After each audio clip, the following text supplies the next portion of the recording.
Hello बच्चा party. आज फिर से हमारे YouTube चैनल नन्ही एकेडमी पर आप सभी का स्वागत है। दोस्तों, आज मैं क्लास 10th के त्रिकोणमिति के बेसिक कॉन्सेप्ट पढ़ाऊंगा। तो देखिए, त्रिकोणमिति का इंग्लिश होता है ट्रिगोनोमेट्री। ट्रिगोनोमेट्री को 3 भागों में बांटा गया, ट्री, गोनो और मेट्री। ट्री का अर्थ होता है 3, गोनों का अर्थ होता है कोण और मेट्रिक का अर्थ होता है मापना। तो त्रिकोणमिति की परिभाषा इस प्रकार हो जाएगी कि 3 कोणों की माप क्या कहलाता है? त्रिकोणमिति कहलाता है। 3 कोणों की माप क्या कहलाता है? त्रिकोणमिति कहलाता है। दोस्तों, त्रिकोणमिति में जो है हर हमेशा समकोण त्रिभुज की जरूरत होती है। तो इसलिए समकोण त्रिभुज जानना जरूरी है कि समकोण त्रिभुज किसको कहते हैं।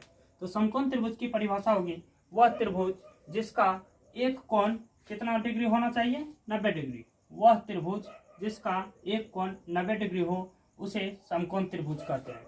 तो समकोण त्रिभुज की परिभाषा जान गए कि वह त्रिभुज जिसका एक कोण 90 डिग्री का हो उसे समकोण त्रिभुज कहते हैं। अब देखिए दोस्तों, समकोण त्रिभुज की सबसे बड़ी भुजा जो है कर्ण होती है। समकोण त्रिभुज की सबसे बड़ी भुजा क्या होती है? कर्ण होती है। देख लीजिए, यहाँ पर बना हुआ है, यहाँ पर 90 डिग्री का कोण बन रहा है, तो ये समकोण त्रिभुज है। समकोण त्रिभुज का जो है सबसे बड़ी भुजा क्या है? कर्ण है। तो इसलिए कभी कभी ऑब्जेक्टिव क्वेश्चन पूछ देता है कि समकोण त्रिभुज की सबसे बड़ी भुजा क्या होती है, तो क्या कहेंगे दोस्तों? समकोण त्रिभुज की सबसे बड़ी भुजा क्या होती है? तो कर्ण होती है। क्या कहेंगे? कर्ण होती है। समकोण त्रिभुज की सबसे बड़ी भुजा क्या होती है? कर्ण होती है। और ऐसा जो क्वेश्चन पूछेगा समकोण त्रिभुज हर हमेशा किस त्रिभुज की आवश्यकता होती है? तो त्रिकोणमिति में हर हमेशा किस त्रिभुज की आवश्यकता होती है? तो समकोण त्रिभुज की। अब देखिए, समकोण त्रिभुज में लंब, आधार और कर्ण होती है। तो कर्ण को जो है एच से सूचित किया जाता है, क्योंकि कर्ण का इंग्लिश जो है हाइपोटेनस होता है। हाइपोटेनस को कौन से सूचित किया जाता है? एच से। और लंब का इंग्लिश क्या होता है? परपेंडिकुलर। और परपेंडिकुलर को कौन से सूचित किया जाता है? पी से। आधार का इंग्लिश क्या होता है? बेस। बेस को कौन से सूचित किया जाता है? बी से। तो दोस्तों, यहाँ तक में तो आप लोग को कोई दिक्कत नहीं है।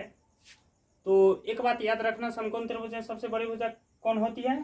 तो कर्ण होती है। ये बात याद रखना।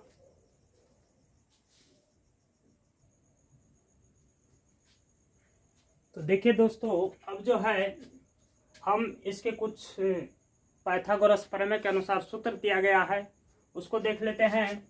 तो सूत्र क्या है? कर्ण स्क्वायर बराबर लंब स्क्वायर जोड़ आधार स्क्वायर।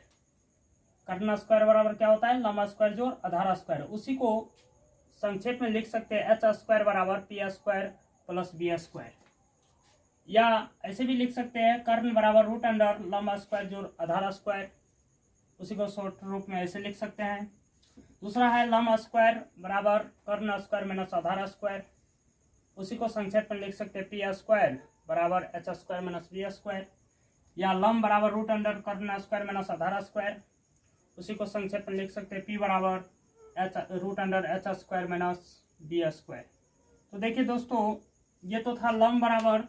अब देखिए, आधार स्क्वायर बराबर होता है कर्ण स्क्वायर माइनस लंब स्क्वायर। उसी को संक्षेप में लिख सकते हैं बी स्क्वायर बराबर H square minus P square, या आधार बराबर रूट अंडर कर्ण स्क्वायर माइनस लंब स्क्वायर।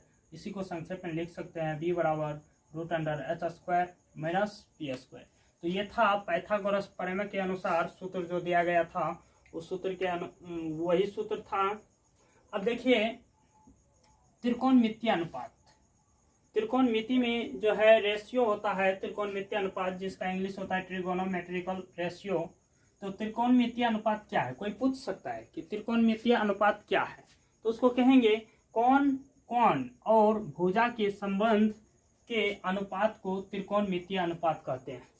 कोण और भुजा के संबंध के अनुपात को त्रिकोणमितीय अनुपात कहते हैं। इसको याद रखना है। त्रिकोणमितीय अनुपात किसको कहते हैं? तो कोण और भुजा के संबंध के अनुपात को, कोण और भुजा के संबंध के अनुपात को त्रिकोणमितीय अनुपात कहते हैं।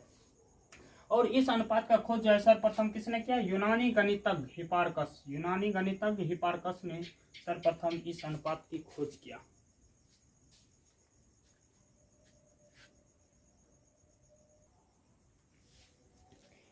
देखिए दोस्तों, अब मैं त्रिकोणमितीय निष्पत्तियां के बारे में बात करते हैं। त्रिकोणमितीय निष्पत्तियां के बारे में, जिसको त्रिकोणमितीय अनुपात भी बोल सकते हैं। तो कोई पूछेगा त्रिकोणमिति में कितने निष्पत्तियां हैं, तो क्या कहेंगे? 6। त्रिकोणमिति में कितने निष्पत्तियां हैं? तो 6। त्रिकोणमिति में कितनी निष्पत्तियां हैं? तो 6। देखिए साइन को साइन थीटा लिखते हैं, कोसाइन को कोस थीटा लिखते हैं, और टेंजेंट को टेन थीटा लिखते हैं, कोटेंजेंट को कोट थीटा लिखते हैं, और सेकेंड को सेक थीटा लिखते हैं, कोसेकेंट को कोसेक थीटा लिखते हैं। तो देखिए साइन थीटा बराबर क्या होता है? सूत्र लंब बटा कर्ण। कोई पूछ सकता है साइन थीटा बराबर सूत्र क्या होता है, तो क्या कहेंगे? साइन थीटा बराबर लंब बटा कर्ण, कोस थीटा बराबर आधार बटा कर्ण, टेन थीटा बराबर लंब बटा आधार, कोट थीटा बराबर आधार बटा क्या है? लंब, और सेक थीटा बराबर कर्ण बटा आधार, कोसेक थीटा बराबर कर्ण बटा लंब।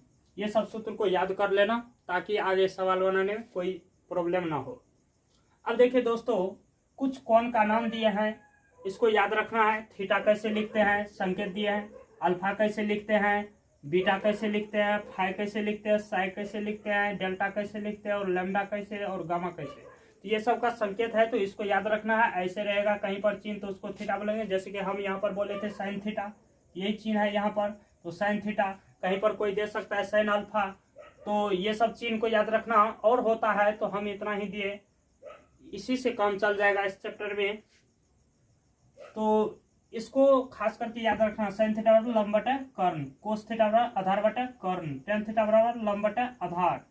अब देखिए इसी का उल्टा होता है, व्युत्क्रम होता है। देखिए कोट थीटा, देखिए टेन थीटा का व्युत्क्रम कोट थीटा होता है। देखो टेन थीटा में लंब बटा आधार है, तो यहाँ पर कोट थीटा में क्या हो गया? इसको पलटा दिए, आधार बटा लंब। सेक थीटा देखिए कोस थीटा का व्युत्क्रम होता है, तो देखिए सेक थीटा कोस थीटा क्या? आधार बटा कर्ण, तो सेक थीटा क्या हो गया? कर्ण बटा आधार। ये जो है कोसेक थीटा साइन थीटा के व्युत्क्रम होता है। तो देखिए साइन थीटा लंब बटा कर्ण है, तो कोसेक थीटा हो गया कर्ण बटा आधार। इसको उल्टा दिए, व्युत्क्रम मतलब उल्टा, व्युत्क्रम मतलब उल्टा। तो अब देख लेते हैं कौन किसके व्युत्क्रम होता है, इसको भी देख लेते हैं। हेलो दोस्तों, यहाँ पर हम ये देखेंगे कि साइन थीटा का व्युत्क्रम क्या होता है, कोस थीटा का व्युत्क्रम क्या होता है, और टेन थीटा का व्युत्क्रम क्या होता है। तो देखिए यहाँ पर साइन थीटा का व्युत्क्रम क्या होता है? Cosec theta. साइन थीटा का व्युत्क्रम क्या होता है? Cosec theta. और कोस थीटा का व्युत्क्रम क्या होता है? Sec theta. और टेन थीटा का व्युत्क्रम कोट थीटा। व्युत्क्रम मतलब उल्टा होता है, मतलब साइन का उल्टा कोसेक, कोस का उल्टा सेक, और टेन का उल्टा कोट थीटा होता है। अब देखिए एक ट्रिक होता है याद रखने, ये सबको याद रखने के लिए एक ट्रिक होता है लाल बटा का। तो अब देखिए लाल बटा का, तो लाल में देखिए लो, शुरू में लो है तो लो, यहाँ पर को है तो को, लो बटा को, तो लो से लो, को से कर्ण, तो लंब बटा कर्ण किसका सूत्र होता है? साइन थीटा का। लंब बटा कर्ण किसका सूत्र होता है? साइन थीटा का। अब देखिए यहाँ पर आ लगा हुआ और यहाँ पर को है, तो आ बटा को, आ से आधार और को से कर्ण। आधार बटा कर्ण किसका सूत्र होता है? कोस थीटा का। यहाँ पर देखिए लो है अंत में, और यहाँ पर आ है, तो लो बटा आ, लो से लंब और आ से आधार, तो लंब बटा आधार किसका सूत्र होता है? टेन थीटा का। अब देखिए ये तो ट्रिक था सूत्र को याद रखने के लिए। अब यहाँ पर हम एक समकोण त्रिभुज देखते हैं, तो समकोण त्रिभुज में जो है एक कोण 90 डिग्री होता है। बताए थे हम कि समकोण त्रिभुज में, समकोण त्रिभुज की परिभाषा, तो वैसी त्रिभुज जिसका कोई एक कोण कितना डिग्री हो? 90 डिग्री हो। तो देखो 90 डिग्री के सामने की भुजा कर्ण कहा जाता है। ये 90 डिग्री है और इसके सामने ये भुजा है ना, इसको कर्ण कहा जाता है। और बाकी जो शेष दो कोण बचता है, तो देखो जैसे कि ये बचा और ये बचा है, तो बाकी जो शेष दो कोण बचता है उसमें से जिस कोण को हम मानेंगे, जैसे कि यहाँ पर माने हैं, तो जिस कोण को हम मानेंगे उसके सामने की भुजा को क्या कहेंगे? लंब। तो देखो यहाँ पर इस कोण को जब हम माने हैं तो इसके सामने की भुजा क्या कहा जाता है? लंब कहा जाता है। उसके बाद शेष बचे कोण के सामने की भुजा को क्या कहा जाता है? आधार कहा जाता है। जैसे कि देखो ये कोण बचा है, तो इसके सामने की भुजा क्या कहते हैं? आधार। यहाँ पर देखो इस कोण को जब हम थीटा माने हैं तो इसके सामने की भुजा को लंब कहेंगे, और शेष यहाँ तो 90 डिग्री बन रहा है तो इसके सामने की भुजा कर्ण कहेंगे, और शेष जो कोण बचता है उसके सामने की भुजा को आधार कहेंगे। तो देखो ये बचा हुआ है तो इसके सामने की भुजा क्या कहते हैं? आधार। अब देखिए दोस्तों, इसके बाद कुछ सूत्र है और उसको हम अगले वीडियो में देखेंगे। अगर आप सभी को ये वीडियो अच्छा लगे तो प्लीज़ लाइक करें, और इस चैनल पर अगर आप नए जुड़े हो तो सब्सक्राइब करें ताकि नए नए वीडियो आप तक पहुंच सके। धन्यवाद।